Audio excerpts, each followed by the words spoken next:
Hi all, welcome to Blasters arena. Kerala ബ്ലാസ്റ്റേഴ്സിന്റെ അടുത്ത മത്സരത്തിലെ എതിരാളികൾ കൊൽക്കത്തൻ ക്ലബ്ബായ ഈസ്റ്റ് ബംഗാളാണ്. വരുന്ന വെള്ളിയാഴ്ച രാത്രി ഇന്ത്യൻ സമയം 7:30 കൊൽക്കത്തയിലെ സാൾട്ട് ലേക്ക് സ്റ്റേഡിയത്തിൽ വെച്ചുകൊണ്ടാണ് ഈ മത്സരം നടക്കുക.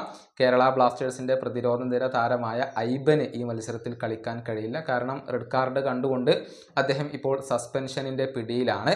അതേസമയം ഈസ്റ്റ് ബംഗാളിൻ്റെ നിരയിൽ നന്ദകുമാർ ശേഖർ യെല്ലോ കാർഡ് കണ്ടിരുന്നു. അതുകൊണ്ട് തന്നെ അദ്ദേഹത്തിന് ഇപ്പോൾ സസ്പെൻഷൻ ലഭിച്ചിട്ടുണ്ട്. ബ്ലാസ്റ്റേഴ്സിനെതിരെയുള്ള മത്സരത്തിൽ അദ്ദേഹം കളിക്കില്ല. അതുപോലെ തന്നെ മറ്റു പ്രധാനപ്പെട്ട അപ്ഡേറ്റുകൾ കൂടി ഇപ്പോൾ പുറത്തേക്ക് വന്നിട്ടുണ്ട്.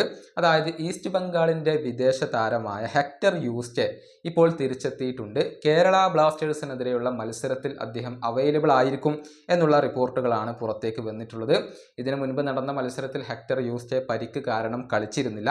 അതേസമയം രണ്ട് താരങ്ങൾ ഇപ്പോഴും പുറത്താണ്. പ്രതിരോധ നിര താരമായ അൻവർ അലിയും അതുപോലെ തന്നെ സൗൾ ക്രെസ്പോയും ഇപ്പോൾ പരിക്ക് മൂലം പുറത്താണ്. അവർക്ക് കേരള ബ്ലാസ്റ്റേഴ്സിനെതിരെയുള്ള മത്സരം കളിക്കാൻ കഴിയില്ല. മറിച്ച് ഫെബ്രുവരി ആദ്യ വാരത്തിൽ മാത്രമാണ് ഇവർ തിരിച്ചെത്തുക എന്നുള്ള റിപ്പോർട്ടുകളാണ് ഈസ്റ്റ് ബംഗാൾ ഫാൻസ് ഹബ്ബ് ഇപ്പോൾ റിപ്പോർട്ട് ചെയ്തിട്ടുള്ളത്.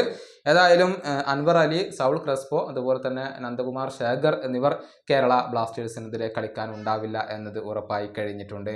ഈ വീഡിയോയുടെ അവസാനിപ്പിക്കുന്നു. അടുത്ത വീഡിയോയുമായി വീണ്ടും കാണാം.